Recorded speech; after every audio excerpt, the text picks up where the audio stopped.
Hey Cachers, Derek here, Baker 6 Clan. Hey, I'm still in Arizona, and today I have found out there are some really cool park and grabs here in Arizona. So stay tuned and watch Behind the Cache. All right, so this first one I've been told is called Bus Stop, and I've come up to this bus stop. I'm at ground zero. I'm gonna be looking for, it's a small micro, but they said it's not in the bus stop itself.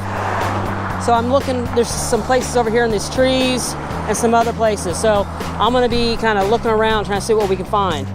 Boy, I hope it's not in there. That would not make it an easy park and grab, and that looks too much like going underground in the down at Low Country Underground. You know what? You haven't seen that one? Click on the card right above me. All right, that's Low Country Underground. Still not seeing anything.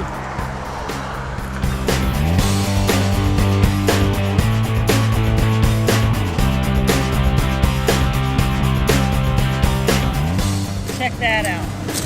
That is cool. A real creative park and grab. Look at that. It's just right there, the little nano micro. All right, so I'm gonna sign this and put it back. And guess what? I'm meeting up with the cache owner. They created this. So after I sign this, we're gonna talk to them. All right, so now I'm back into the bus stop, and guess what? Who I'm gonna meet? That's right, I'm meeting the cache owners.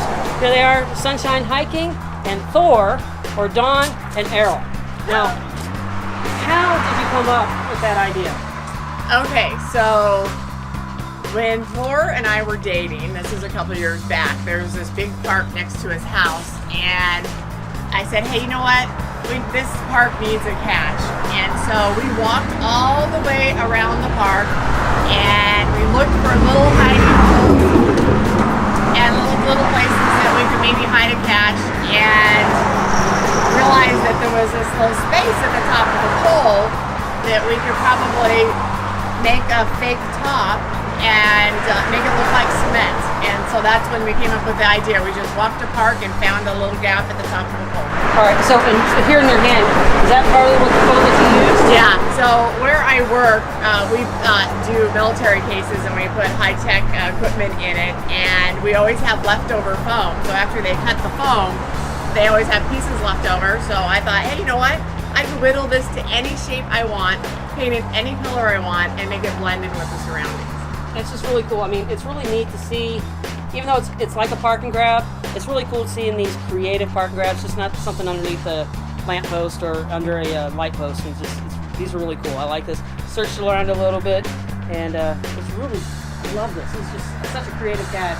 Simple but creative, and those are sometimes the best ones. Yeah, and I don't know if it's ever been done before, because I have people who have like 20,000 finds, and they're like, I've never seen anything like this before.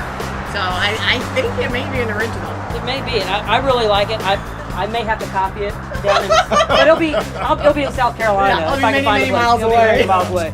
But I really do like that. And now you have another one, don't you? Yeah. That we're gonna go to today? Yes. All right, so we're gonna go check out another one.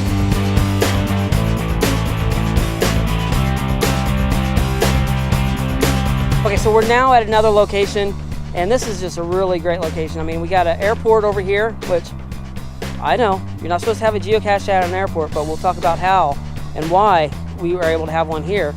And there's a park, and this is also another family-friendly one. I mean, you got a park here. I mean, you can be caching with the kids, let the kids go play, and you go find it.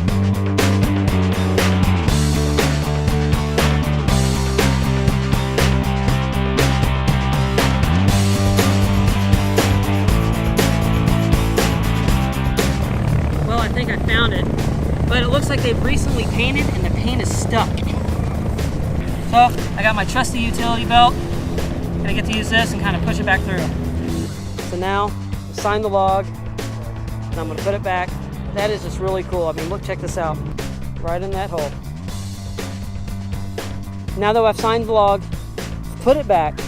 Now I'm gonna talk with Dawn and Arrow once again, and just find out more about this location. I mean, like I said, it's a simple family cache.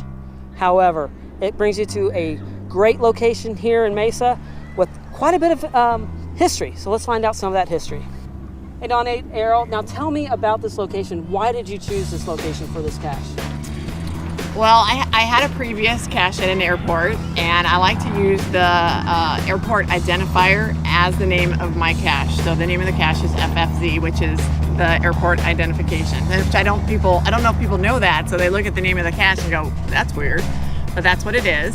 And so we came over here to the airport looking for a great place to hide our cache, and this was actually our second choice. Our first choice got turned down because they don't like suspicious activity at airports. So if you have people looking around, it looks suspicious. So we actually got declined.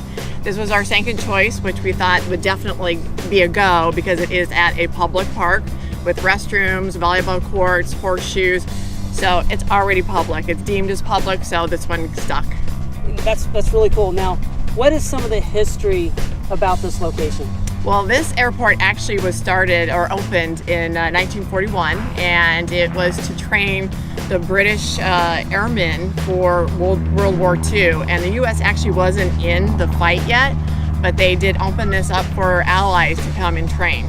Now, you said this is probably one of the busiest airports? I think it's one of the busiest general aviation airports in the U.S.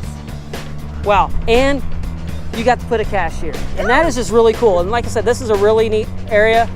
There's volunteers that were painting the where the cache was found, so it's just got freshly camouflaged. So if you come out and try and find it, your hands probably won't get the paint on them like mine did, but really cool. Thank you so much for bringing me out on these caches today. You're welcome. Thank you. If this is the first time you've seen Behind the Cache, hey, give me a thumbs up, like it, hit that button down here to subscribe so you don't miss any new updates. Also, put me a comment. Where is the most unique place you have found a geocache? Have you found a geocache at an airport? Let me know. Also, cannot wait to see you on our next adventure right here on Behind the Cache.